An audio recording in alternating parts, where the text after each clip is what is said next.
Hi everyone, it's Lisa Moeller with Medmark, and welcome to another edition of DocTalk. Today we are back with Dr. Thomas McClammy from North Scottsdale Endodontics and Implantology, as well as Horizon Dental Institute. And he was with us a couple weeks ago, and we're so happy to have him back on a segment. Welcome, Dr. McClammy. Thank you, Lisa. Nice to see Great you to again. See you. Great to see How you. have you been? Been really good, really busy. Couldn't be better, actually. Good. Lots of new things on the horizon. Absolutely, especially next door. Yep. So we're here to talk about Zeiss microscopes, and we've already had a little chat about you utilizing the microscope, the Pro Ergo, in your practice. Mm-hmm. So let's talk about the other cool stuff associated with them as far as the documentation and how you can take that a step further in your case. So instead of just talking about the documentation capabilities of it, let's talk about, and we'll weave that into it, but let's talk about the phenomenal tool that it is for teaching. Because the microscope, in my opinion, the dental microscope as we use it in a practice, is just a tremendous teaching tool in the following ways. And I probably won't hit everything, but I'm gonna start out this way. The first person that learns from the scope, obviously, is the doctor that's using it, because there is literally almost earth-shattering information every time you get to do something. As simple as taking a tooth apart, whether it is a candidate for endodontics or not, and let's say you're removing an old amalgam restoration, and you're realizing that when you take your high-speed handpiece and you remove the amalgam and you uncover what's underneath that amalgam, whether it's stain, whether it's caries, whether you're seeing that, oh, that's why this tooth is sensitive to this patient, because there's a fracture in the tooth, or maybe there's a cusp fracture, or maybe there's an oblique fracture. And when you can see it as well with a microscope combined with the magnification and the lighting, you really start to understand things differently that would never explain to you in dental school. And you come to, so you're getting educated, and you're being self-taught with what's being revealed and seen. And that is just, it's so valuable. So there's the first teaching tool.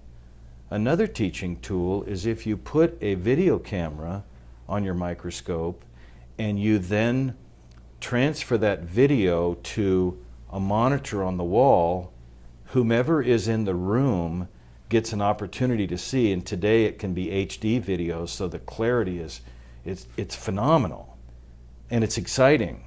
So in my practice, and I don't even want to say my practice, because it's really our practice. It's my staff, it's right. me, it's everyone involved, Mm-hmm. it's the patients. The way that I've organized it is we have a very large chair just like this in the operatory in the corner, and they're extra large rooms, and a spouse will come in and sit in that chair. Maybe it's another doctor, maybe it's a staff person that's getting trained, and they're in that chair and they can watch that monitor. And I've had many spouses or relatives, friends even, come in with a patient, which I personally like because it puts the patient at ease, and that person can sit in there and all of a sudden, then they think, oh, I'm going to look at this magazine or whatever, and all of a sudden they're, wow, there's the wow factor going on. Right. And it's really, really cool, because that patient in that chair and that extra person becomes an ambassador for what you're doing, becomes an ambassador for endodontics, for root canal treatment, for all of these things that we do that we take for granted because we're doing it every day. Right. So there's another teaching tool. Then we also incorporate with our microscopes a co-observer tube via a beam splitter on the microscope, and we have our clinical assistant, chairside assistant, looking into those binoculars, and that person is learning and growing by seeing in there. So another huge teaching tool. And then let's take it even further, because whether it's video or whether it's a DSLR camera that's hooked onto another beam splitter, not necessarily two beam splitters, but the other side of the beam splitter, and we can document cases with video, with HD video, or with our still photography. And now the way video can be edited, we can take that HD video and we can get still images off of there that are equally as good as we can get with our single DSLR. All of those things in terms of documentation and teaching live or teaching via the documentation, video and stills become phenomenal teaching tools, whether you're writing an article, whether you're showing other staff people, whether you're teaching dentists in the referral base. It's just, it's unlimited really. You're really only limited by your time and your imagination and sometimes your energy. Right. Well, we all know you're 25/8. Yeah, I've Instead of transferred 24/7. the 24/7 and I've coined the term 25/8 because that's about what it takes now. Right. So, I mean, basically, you're all about education. I mean, and I love how you're also, how you go the extra length to educate the patients. So that's phenomenal that you will take that time. The more you educate the patient, the better the patient is put at ease. I heard a statistic the other day, I think it was this morning actually, that about 64% of the patients that have been interviewed are freaked out, if we use that term, about having a root canal. The more we can educate that patient and help them understand what a root canal is and what they can expect, the less potentially freaked out they are. So it's about helping them understand and educate them about what's gonna take place. And there again, having that other patient's friend in the room watching and realizing, hey, my loved one here is as relaxed and easy as can be. It changes the myth about root canal therapy. Right, right. And if they have to have one themselves, they're not as scared. They're not as afraid. Yeah. Yeah. So speaking of education, you just taught a course today at Horizon Dental Institute on CBCT in the endodontic office and also used for implants. So tell me how the microscope and the CBCT work together in order to better serve your cases. Obviously, the microscope in many ways speaks for itself because we've all heard it. I've said it for many, many years. The better you can see it, the better you can treat it. And if you can't see it, you can't treat it. So the microscope in that respect speaks for itself. Today, in combination with cone beam technology, literally being able to see the tooth in 3 dimensions radiographically via cone beam technology, gives us the opportunity to visualize that tooth radiographically before we ever touch it. It allows us to look at the tooth mesially, distally, in all the 3 different planes of section. And if you're fortunate enough to organize your office in such a way to have that cone beam volume chair side, which is the way that I do it, I have it on an HD monitor, and I'm able to work in my microscope.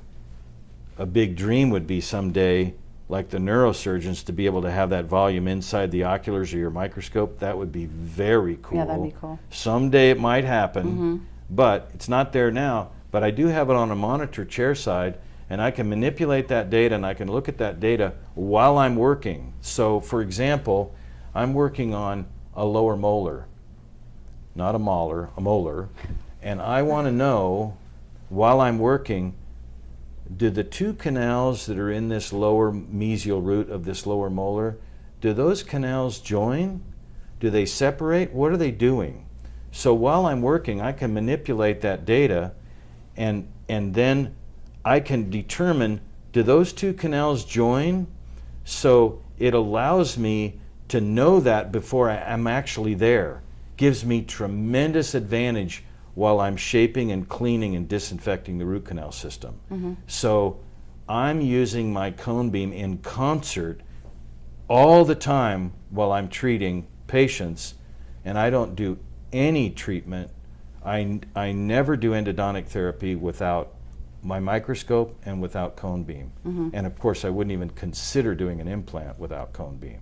Right. Our cone beam on implants, we take a preoperative cone beam and then we take a postoperative cone beam to confirm our location three-dimensionally with an implant. Right. We kind of spoke about that a little bit in our first segment, and how important it is to save the tooth. Obviously, you're an endodontist at heart. You're going to save the tooth, but if you can't, then place an implant. The ultimate dental implant's the natural tooth, if we can keep it healthy. Right.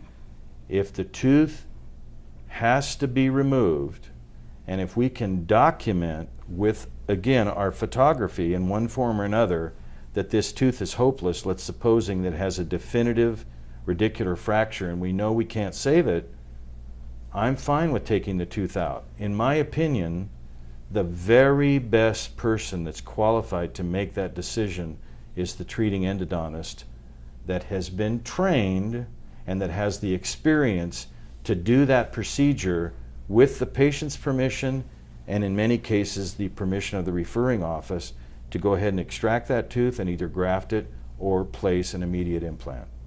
Right.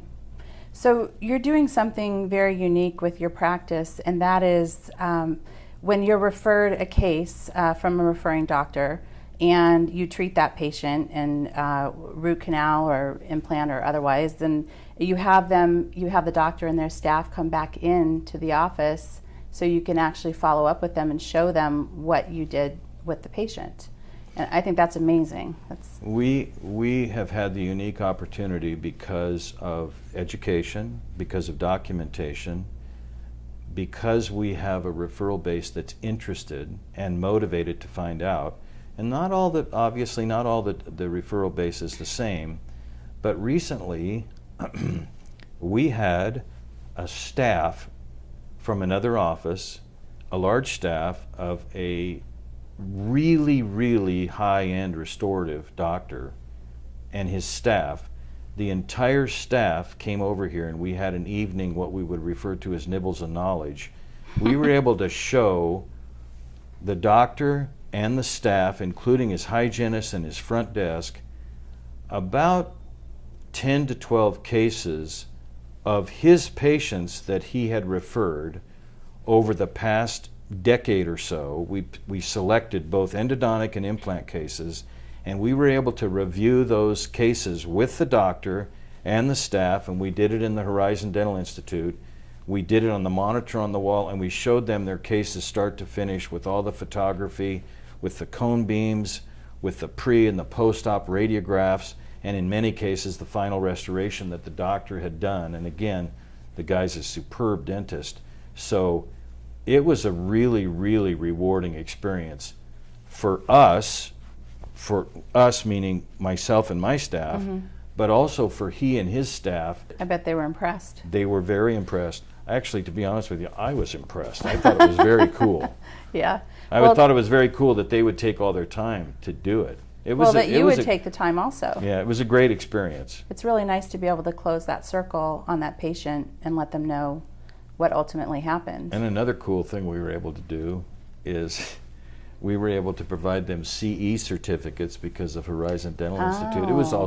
That was kind of a bonus. Yeah, but it was fun. It was fun. We have certificates that we print, and it's cool. Nice. Yeah. And again, with the technology that you use, you're able to really highlight everything, everything you did for that patient, and show them and educate them, and that's awesome. It's again, the microscope and the documentation through the microscope is one of the things that has uniquely made that possible. Mm-hmm. Thank you so much for joining us, and that's going to do it for today's episode of DocTalk. I'd like to thank our sponsor, Zeiss, and also Dr. McClammy for his time. If you'd like to find out more information on endodontics and implants, go to www.endopracticeus.com and www.implantpracticeus.com for more information. Thank you so much, and we look forward to seeing you soon.